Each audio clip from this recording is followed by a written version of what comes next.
Suicídio, uma epidemia silenciosa.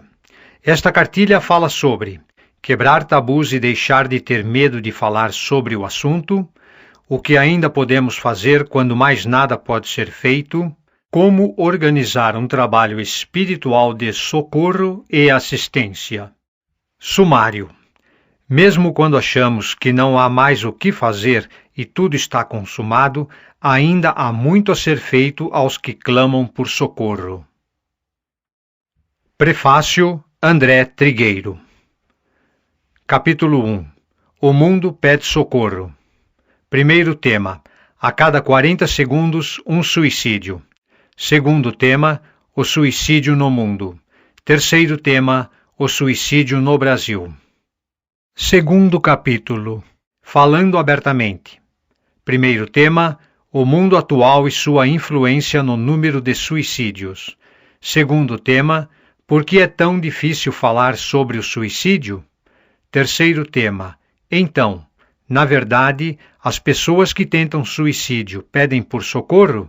Quarto tema. Como podemos ajudar? Capítulo 3. A proposta. Primeiro tema.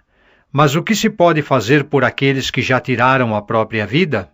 Segundo tema. Como ajudar no socorro espiritual? Terceiro tema. Como os grupos espíritas podem ajudar? Quarto tema. Resumo de como organizar o trabalho de socorro espiritual. Quinto tema.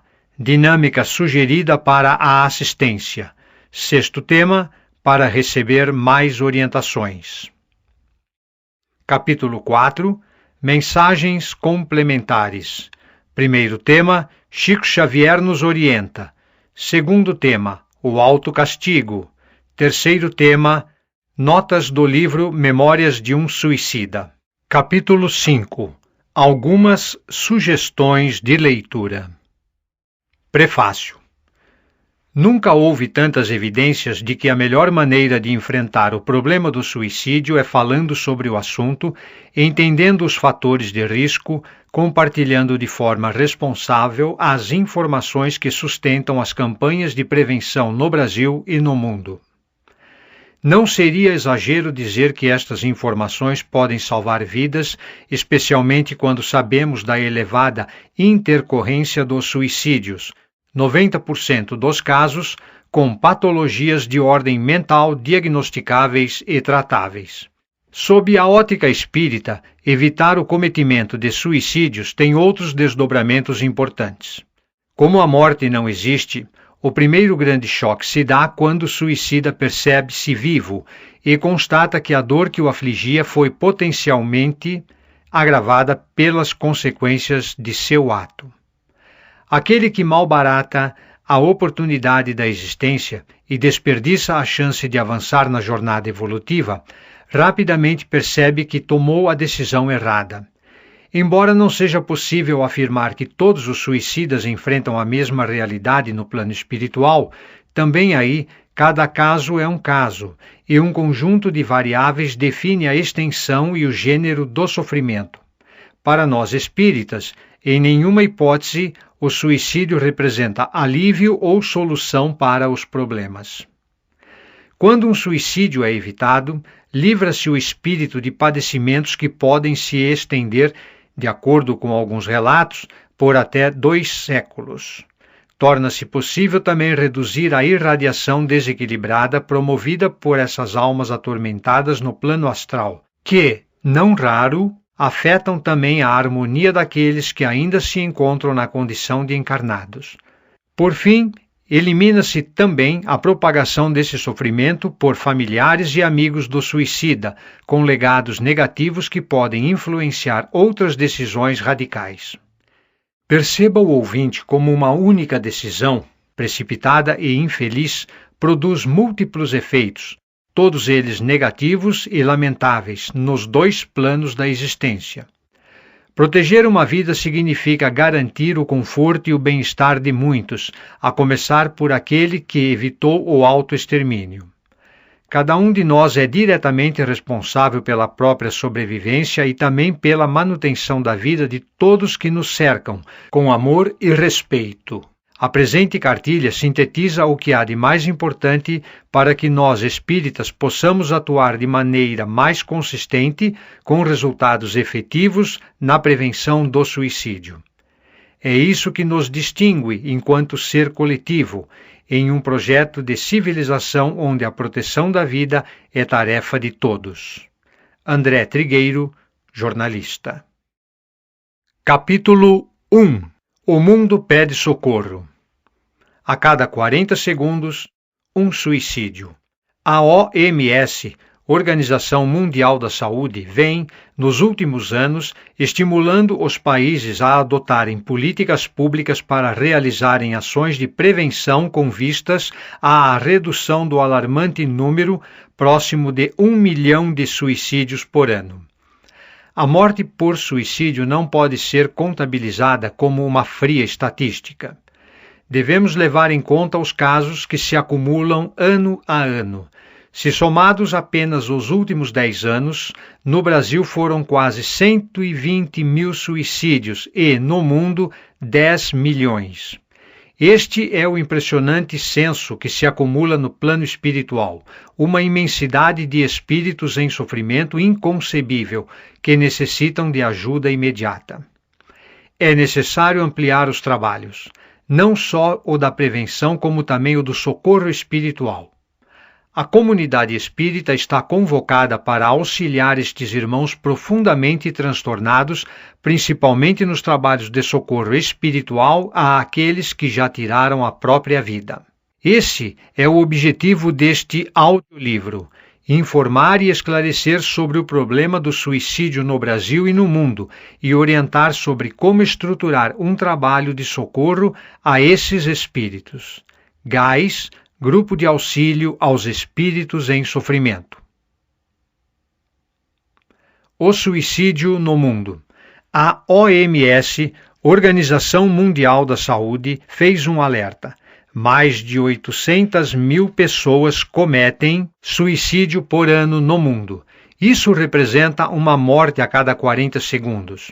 De acordo com os pesquisadores da Universidade de Glasgow, 90% das pessoas que cometem suicídio sofrem de alguma forma de doença mental, principalmente depressão ou a dependência de álcool e outras drogas que têm papel importante na morte. Quando essas pessoas não recebem tratamento adequado, a saúde mental chega ao seu limite de ação. Por isso é que o suicídio é considerado um problema de saúde pública, porque pode ser prevenido.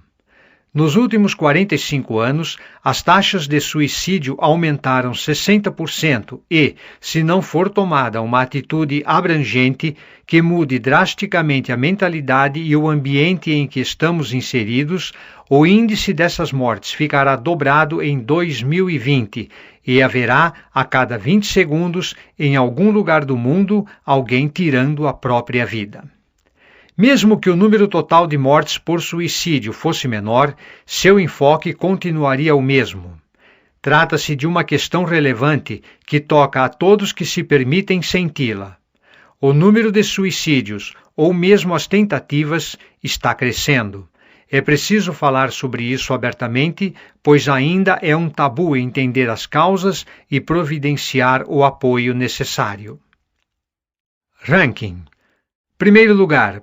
País, Índia, suicídios em 2012, 258.075. População, 1 bilhão e 290 milhões. Segundo lugar, China, suicídios em 2012, 120.730. População, 1 bilhão 360 milhões. Terceiro lugar, Estados Unidos da América, suicídios em 2012, 43.361. População, 320 milhões. Quarto lugar, Rússia. Suicídios em 2012, 31.997. População, 140 milhões. Quinto lugar, Japão. Suicídios em 2012, 29.442. População, 130 milhões de pessoas. Sexto lugar, Coreia do Sul. Suicídios em 2012, 17.908. população 50 milhões. Sétimo lugar, Paquistão, suicídios em 2012, 13.377, população 190 milhões. Oitavo lugar, Brasil, 11.821 suicídios em 2012, população 200 milhões.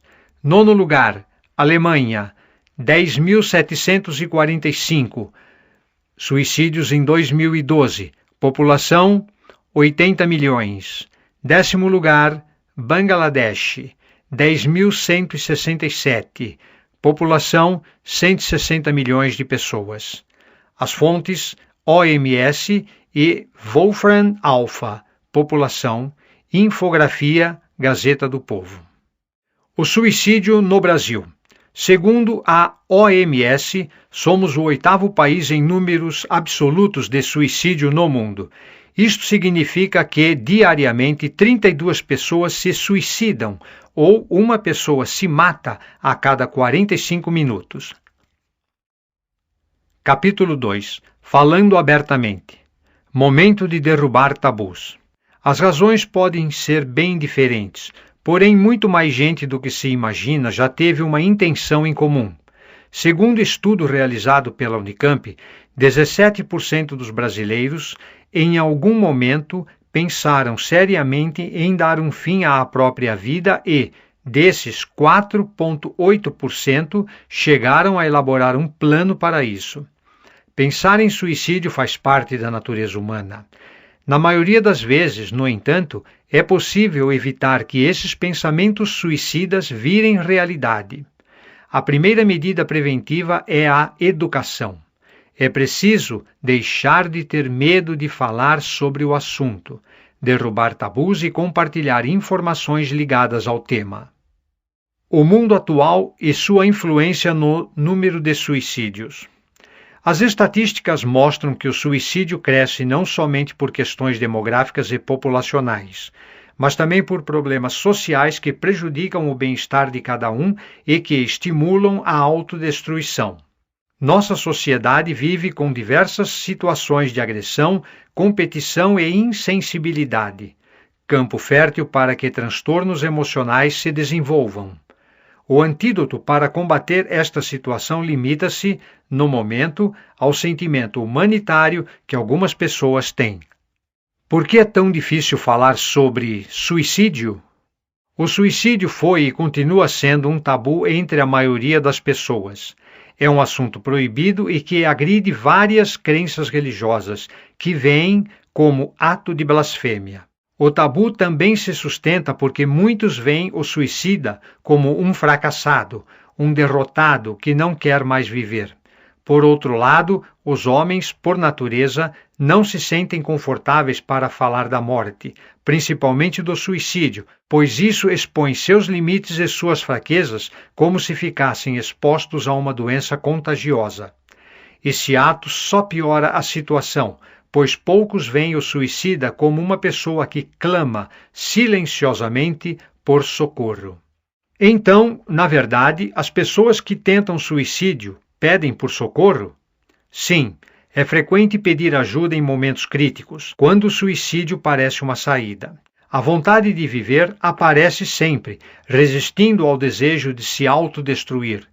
De forma inesperada, as pessoas se veem diante de sentimentos opostos, o que faz com que se considerem a possibilidade de lutar para continuar vivendo.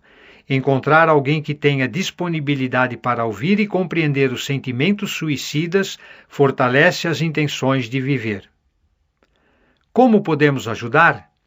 É preciso perder o medo de se aproximar das pessoas e oferecer ajuda. A pessoa que está numa crise suicida se percebe sozinha e isolada. Se um amigo se aproximar e perguntar: "Tem algo que eu possa fazer para te ajudar?", a pessoa pode sentir abertura para desabafar. Nessa hora, ter alguém para ouvi-la pode fazer toda a diferença. E qualquer um pode ser esse ombro amigo, que ouve sem fazer críticas ou dar conselhos. Quem decide ajudar não deve se preocupar com o que vai falar. O importante é estar preparado para ouvir. Fonte CVV, Cartilha falando abertamente sobre o suicídio. Capítulo 3. A proposta. Mas o que se pode fazer por aqueles que já tiraram a própria vida? Visão espiritual. O suicídio consumado acarreta um dos maiores tormentos que a criatura humana pode sofrer, porque continua viva, apesar do corpo sem vida. No mundo espiritual, o suicida encontra-se atormentado, perdido, anestesiado, incapacitado de prosseguir a sua trajetória pessoal, bruscamente interrompida pelo ato do suicídio. Necessita ser ajudado, pois sozinho é muito difícil superar o que sente e vivencia, pela falta de condições psíquicas. O auxílio tem que vir através dos outros. Uma simples lembrança de sua pessoa, com afeto, pode dar início a um processo de mudança do estado de prisioneiro de si mesmo em que se encontra. A visão espírita possibilita um trabalho objetivo nesse sentido. Como ajudar no socorro espiritual?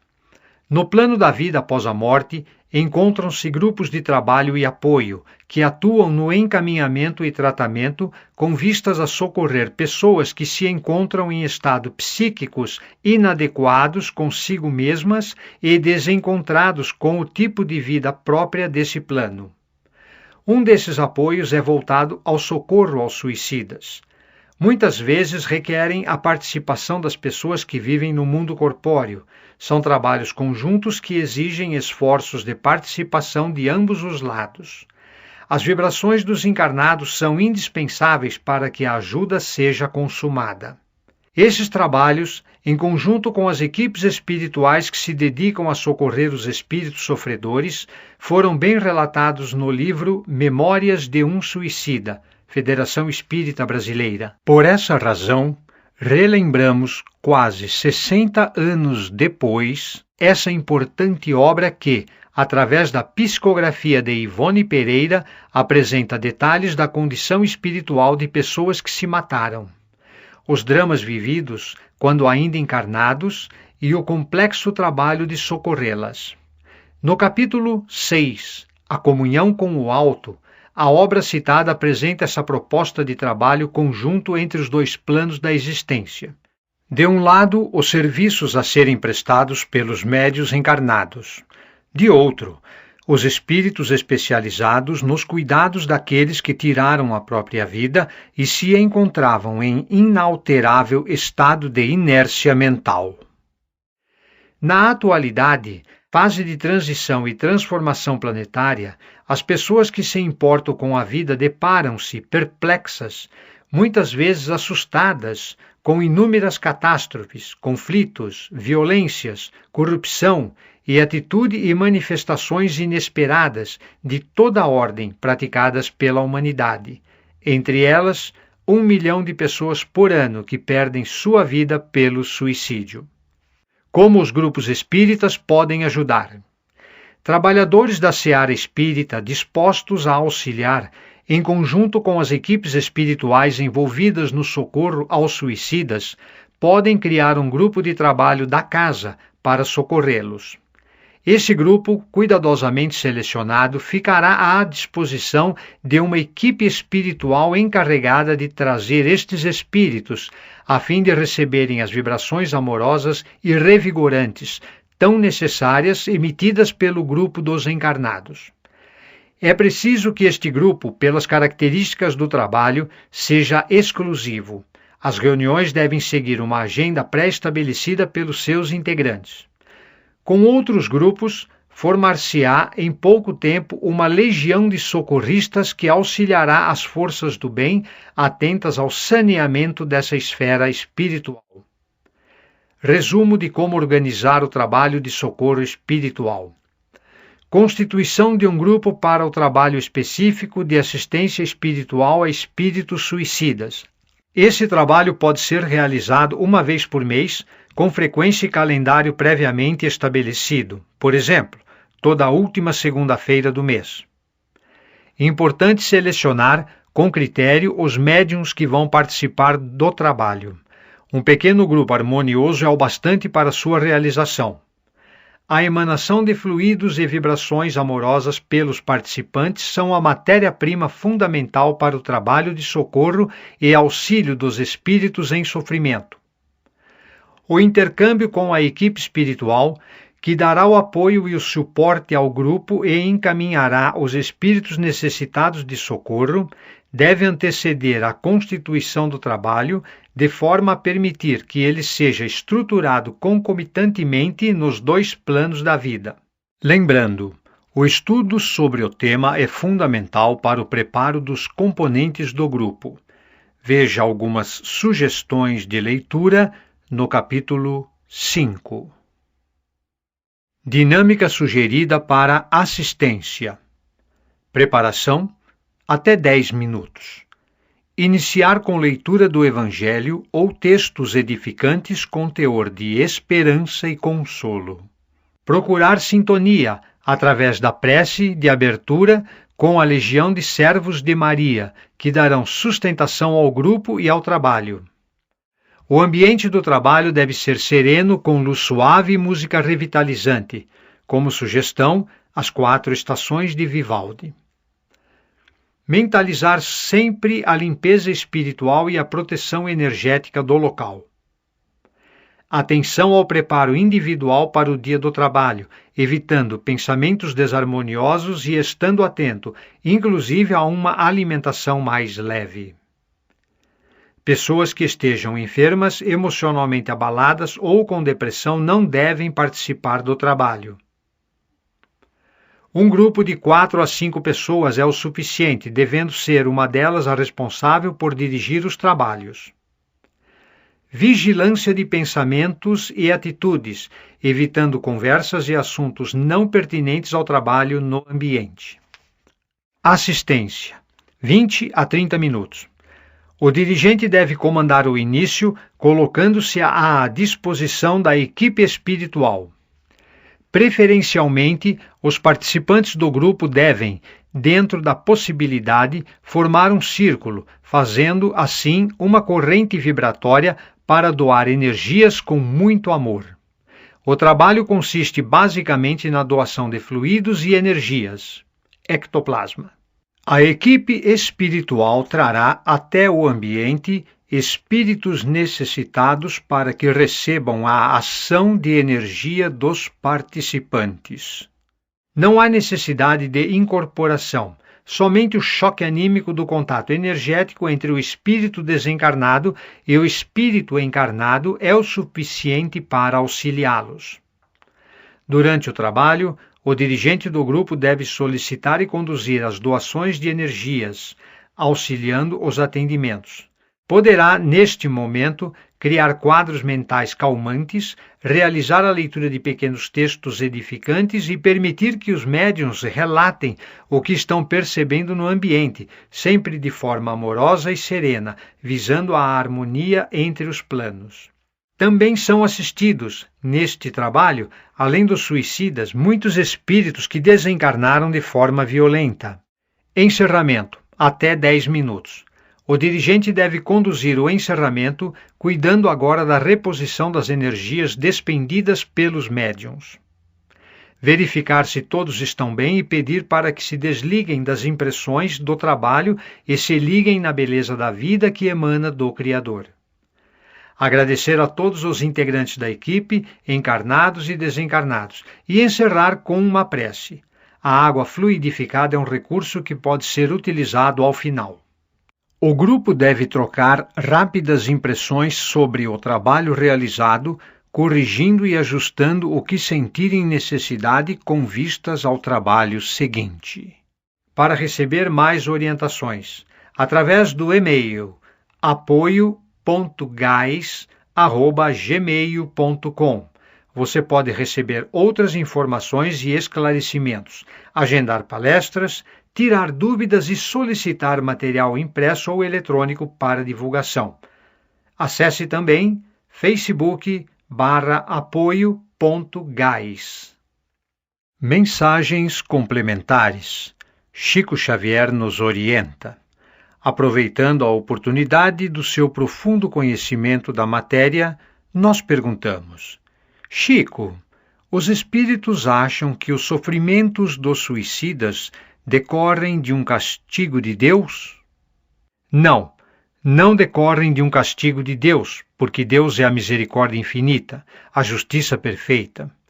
Emmanuel sempre me explica, e outros amigos espirituais, lecionando sobre o assunto, também explicam que, quando atentamos contra o nosso corpo, na Terra, ferimos as estruturas do nosso corpo espiritual, infligimos a nós mesmos essas punições. Depoimento de Francisco Cândido Xavier, do livro Entrevistas, capítulo Assuntos Humanos, Ide Editora. O autocastigo. Deus não castiga o suicida, pois é o próprio suicida quem se castiga. A noção do castigo divino é profundamente modificada pelo ensino espírita. Considerando-se que o universo é uma estrutura de leis, uma dinâmica de ações e reações em cadeia, não podemos pensar em punição do tipo mitológico após a morte. Mergulhado nessa rede de causas e efeitos, mas dotado do livre-arbítrio que a razão lhe confere, o homem é semelhante ao nadador que enfrenta o fatalismo das correntes de água, dispondo de meios para dominá-las. Ninguém é levado na corrente da vida pela força exclusiva das circunstâncias. A consciência humana é soberana e dispõe da razão e da vontade para controlar-se e dirigir-se. Além disso, o homem está sempre amparado pelas forças espirituais que governam o fluxo das coisas. Daí a recomendação de Jesus: orai e vigiai. A oração é o pensamento elevado aos planos superiores, a ligação do escafandrista da carne com os seus companheiros da superfície. E a vigilância é o controle das circunstâncias que ele deve exercer no mergulho material da existência. O suicida é o nadador apavorado que se atira contra o rochedo ou se abandona à voragem das águas, renunciando ao seu dever de vencê-las pela força dos seus braços e o poder da sua coragem, sob a proteção espiritual de que todos dispomos. A vida é um exercício para o desenvolvimento dos poderes do espírito. Quem abandona o exercício por vontade própria está renunciando ao seu desenvolvimento e sofre as consequências naturais dessa opção negativa. Nova oportunidade lhe será concedida, mas já então ao peso do fracasso anterior. Irmão Paulo. Trecho da mensagem extraída do livro Astronautas do Além, Francisco Cândido Xavier, editora GEM. Notas do livro Memórias de um Suicida. Com a orientação do espírito Leon Denis, o autor espiritual Camilo Castelo Branco, sob o pseudônimo de Camilo Cândido Botelho, relata à médium Ivone Pereira sua dolorosa experiência após a desencarnação pelo suicídio. O autor espiritual esclarece sobre o plano de ação que se desenvolve no socorro aos suicidas, descrevendo, em detalhes, como se iniciou o trabalho em comunhão com as equipes de socorro do mundo espiritual. Revela ainda a escolha do Brasil para essa missão, por abrigar as melhores condições psíquicas e por possuir o maior contingente de médiuns para colaborar na tarefa do socorro tão necessária aos espíritos suicidas. Trechos do capítulo 6. A comunhão com o alto. Não obstante a eficiência de métodos tão apreciáveis, mesmo no recinto do hospital e, mais ainda, entre os asilados do isolamento e do manicômio, existiam aqueles que não haviam conseguido reconhecer ainda a própria situação com a confiança que era de se esperar. Permaneciam atordoados, semi-inconscientes, imersos em lamentável estado de inércia mental, incapacitados para quaisquer aquisições facultativas de progresso. Urgia despertá-los, urgia chocá-los com as revivências de vibrações animalizadas a que estavam habituados, tornando-os capazes de algo entenderem através da ação e da palavra humana. Que fazer? Se não chegavam a compreender a palavra harmoniosa dos mentores espirituais, tampouco vê-los com o desembaraço preciso, aceitando-lhes as sugestões caridosas, muito embora se materializassem eles quanto possível, a fim de mais eficientes se tornarem as operações? Em outro trecho do mesmo capítulo. Fluidos magnéticos foram prodigamente espargidos no recinto da sala de operações por obedecerem a duas finalidades: servirem como material necessário à criação de quadros visuais demonstrativos durante as instruções aos pacientes e refrigerantes tônicos para combater as vibrações nocivas, inquietantes e desarmoniosas dos espíritos sofredores presentes. Abrangendo esta primeira corrente magnética produzida pelas vibrações harmoniosas dos encarnados, existia uma segunda, composta por entidades translúcidas e formosas, cujas feições mal podíamos fixar. Algumas sugestões de leitura. Livros. Viver é a melhor opção. A prevenção do suicídio no Brasil e no mundo. André Trigueiro, editora Correio Fraterno. Crise suicida, avaliação e manejo. Neuri José Botega, editora Artimed. Memórias de um suicida, Ivone Pereira, FEB. CVV, 50 anos ouvindo pessoas, Dalmo Duque dos Santos, editora Aliança. O Livro dos Espíritos, Allan Kardec, livro 4, capítulo 1, Desgosto da Vida, Suicídio, perguntas 943 a 957, ID, editora. O Evangelho segundo o Espiritismo, Allan Kardec, capítulo 5, Bem-aventurado os aflitos, ID, editora. Livros da série André Luiz, psicografados por Francisco Cândido Xavier, FEB. Nosso Lar, capítulos 2 e 4. Missionários da Luz, capítulo 11.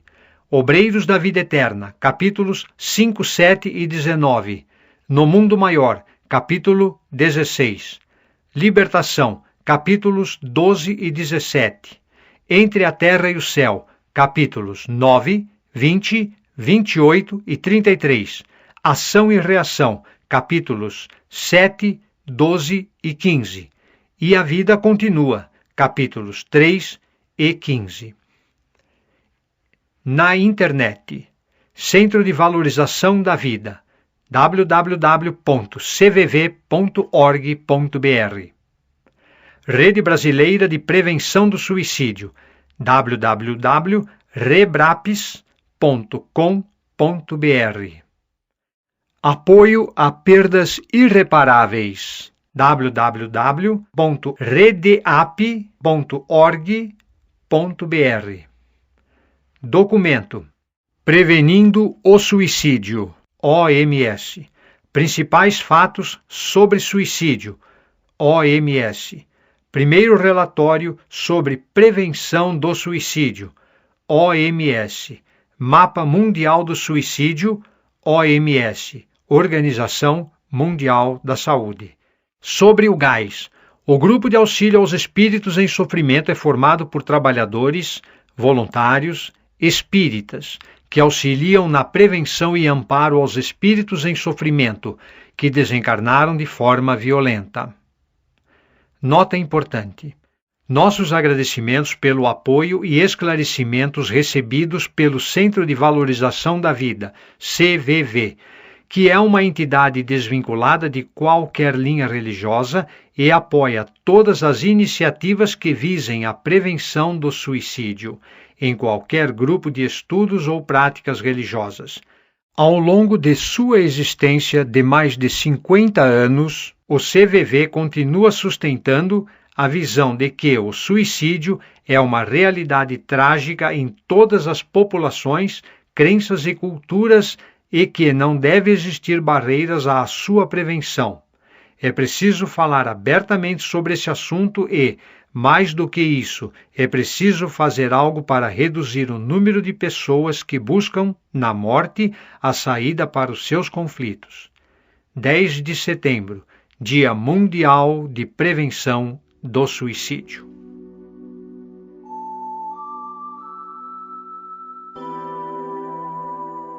Oração a mim mesmo.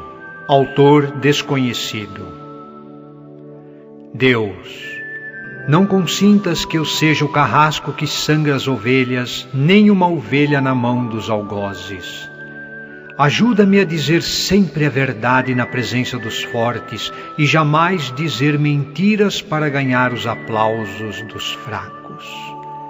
Meu Deus, se me deres a fortuna, não me tires a sensatez. Se me for dado prosperar, não permita que eu perca a modéstia, conservando apenas o sentimento da dignidade. Ajuda-me a apreciar o outro lado das coisas, para não enxergar a traição dos adversários, nem acusá-los com maior severidade do que a mim mesmo. Não me deixes ser atingido pela ilusão da glória quando bem-sucedido, e nem desesperado quando sentir insucesso. Lembra-me que a experiência de um fracasso poderá proporcionar um progresso maior. Ó Deus, faze-me sentir que o perdão é o maior índice de força e que a vingança é a prova da fraqueza. Se me tirares a fortuna, deixe-me a esperança. Se faltar a beleza da saúde, conforta-me com a graça da fé. E quando me ferir a ingratidão, a incompreensão dos meus semelhantes, cria em minha alma a força de desculpa e perdão. Ajuda-me na tua linguagem, o silêncio que tudo fala. Ensina-me a responder com ele sempre que for preciso. E finalmente, Senhor, se eu te esquecer, na minha imperfeição, no meu processo evolutivo, te rogo mesmo assim, nunca te esqueças de mim.